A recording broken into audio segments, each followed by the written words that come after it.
ये कहानी एक सच्ची घटना पर आधारित है।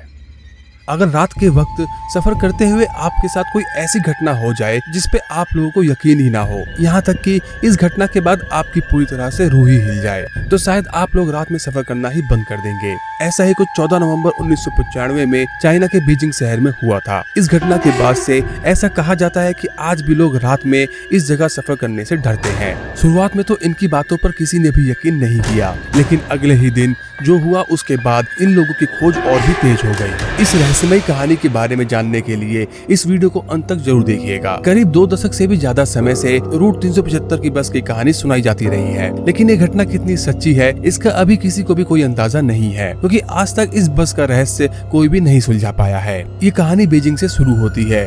दिन था 14 नवंबर 1995। चाइना में यह ठंड का मौसम था और रात में कोहरा भी पड़ने लगा था। हर दिन की तरह इस दिन भी रात में रूट नंबर 375 की एक बस अपने निर्धारित समय पे yuan Ming Hwan bus terminal से जियांगशैन के लिए रवाना होती है। शुरुआती दौर में बस यात्रियों से पूरी तरह से भरी होती है। धीरे धीरे दूरी तय करते हुए बस धीरे धीरे खाली होने लगती है। सभी यात्री अपने अपने बस स्टॉप पर उतरने लगते हैं। कुछ किलोमीटर और चलने के बाद बस पूरी तरह से खाली हो जाती है और बस में सिर्फ बस ड्राइवर और महिला कंडक्टर ही बच जाते हैं। अभी भी बस को अपनी मंजिल तक पहुँचने में 7 से 8 बस स्टॉप पूरे करने थे। क्योंकि रूट नंबर 375 की रात की ये आखिरी बस थी, तो बस को चलते हुए भी आधी रात बीत चुकी थी। 2 से 3 स्टॉप और निकलने के बाद बस सेमर पैलेस के स्टॉप पर रुकती है और यहाँ से एक कपल, एक वृद्ध महिला और एक जवान लड़का बस में चढ़ते हैं। बस में चढ़ने के बाद वो सभी अपनी अपनी सीट पर बैठ जाते हैं, जिसमें से वृद्ध महिला जवान लड़के के बिल्कुल पीछे वाली सीट पर बैठती है। अब बस में कुल 6 लोग मौजूद थे, जिसमें से 4 यात्री और 2 बस कर्मचारी थे। बस फिर से अपने मंजिल की ओर निकल पड़ती है। युआन मिंग हुआन से जियांगशैन के बीच का रास्ता कई खाली इलाकों से और जंगलों से होकर निकलता था। आधी रात हो चुकी थी और बाहर कोई भी नजर नहीं आ रहा था। लगभग 4 स्टॉप निकलने के बाद बस ड्राइवर को सड़क के किनारे 2 लोग खड़े दिखाई देते हैं। बस ड्राइवर पहले सोचता है कि वह बस को नहीं रोकेगा, लेकिन महिला कंडक्टर के ये कहने पर कि हमारी बस इस रूट की आखिरी बस है और रात भी काफी हो चुकी है, हो सकता है कि इन्हें कहीं जरूरी काम से जाना हो, हमें बस को रोक देना चाहिए। ये सुनकर बस ड्राइवर बस को रोक देता है। बस के पिछले दरवाजे से वो यात्री बस में चढ़ते हैं, लेकिन तभी बस में मौजूद सभी लोग उन्हें देखकर चौंक जाते हैं, क्योंकि बस में 2 यात्री नहीं बल्कि 3 यात्री चढ़ते हैं और इन 2 यात्रियों ने अपने बीच में एक यात्री को अपने अपने कंधे पर ले रखा था। सबसे हैरानी की बात तो ये थी कि उन तीनों लोगों ने चीन के प्राचीन काल के कपड़े पहने हुए थे। बगल वाले 2 लोगों के चेहरे बिल्कुल सफेद थे और बीच वाले का चेहरा दिखाई ही नहीं दे रहा था। ये देखकर बस में मौजूद बाकी लोग थोड़ा घबराने लगे। ये देखते हुए महिला कंडक्टर ने कहा कि हो सकता है कि ये किसी नाटक कंपनी में काम करते हो और समय ज्यादा होने की वजह से ये अपने कपड़े नहीं बदल पाए होंगे। यात्रियों के शांत होते ही बस अपनी मंजिल की ओर दोबारा चलने लगती है, लेकिन इसी बीच वृद्ध महिला बार बार पीछे मुड़कर उन तीनों लोगों की तरफ देख रही थी। कहीं न कहीं वृद्ध महिला को कुछ न कुछ गलत तो जरूर लग रहा था। कुछ ही दूर बाद अगला स्टॉप आया और वहाँ वो 2 कपल उतर जाते हैं। बस फिर अपने मंजिल की ओर चल पड़ती है। करीब 2 से 3 किलोमीटर बाद वृद्ध महिला अचानक से चिल्लाती है और अपने आगे वाली सीट पर बैठे जवान लड़के को एक थप्पड़ खींच के मारती है और वो कहती है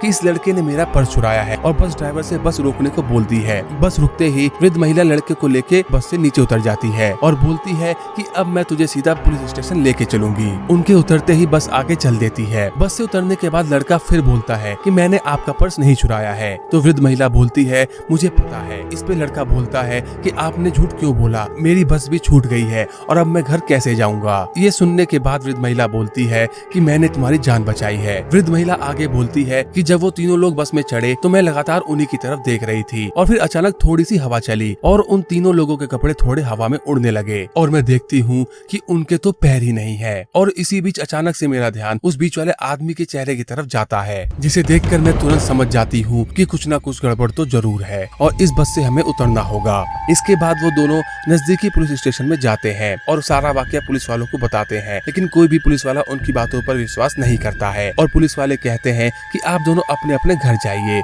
और अगर ऐसा कुछ होता है तो हम इस पर कार्रवाई जरूर करेंगे।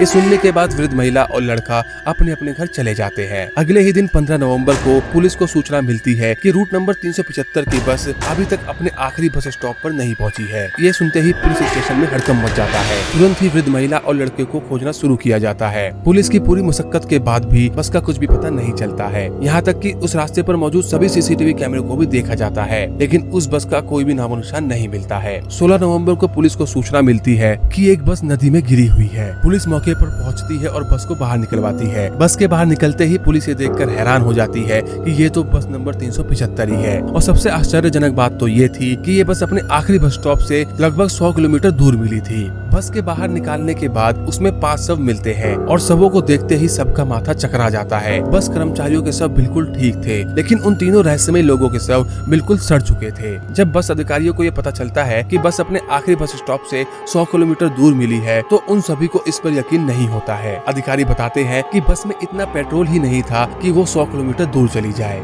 ये सुनने के बाद पुलिस अधिकारी भी हैरान हो जाते हैं और इसकी जांच करने के लिए वो जब पेट्रोल टैंक को खोलकर देखते हैं तो वो सभी बिल्कुल घबरा जाते हैं, क्योंकि पेट्रोल टैंक खून से भरा हुआ था। उस 100 किलोमीटर के रास्ते पर जितने भी कैमरे लगे थे, उनमें से किसी भी कैमरे में इस बस को नहीं देखा गया। कोई ये समझ ही नहीं पा रहा था कि आखिर ये बस यहाँ तक कैसे पहुँची। क्या ये कोई टाइम ट्रेवल था या वाकई में ही ये तीनों लोग भूत थे। बस नंबर 375 का रहस्य आज भी इसी तरह रहस्य बना हुआ है और अभी तक इस केस को कोई भी सुलझा नहीं पाया है।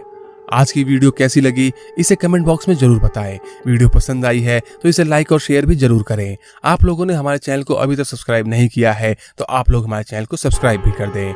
अगली बार जल्द ही मिलेंगे फिर से ऐसे ही एक और वीडियो के साथ। तब तक के लिए देखते रहिए।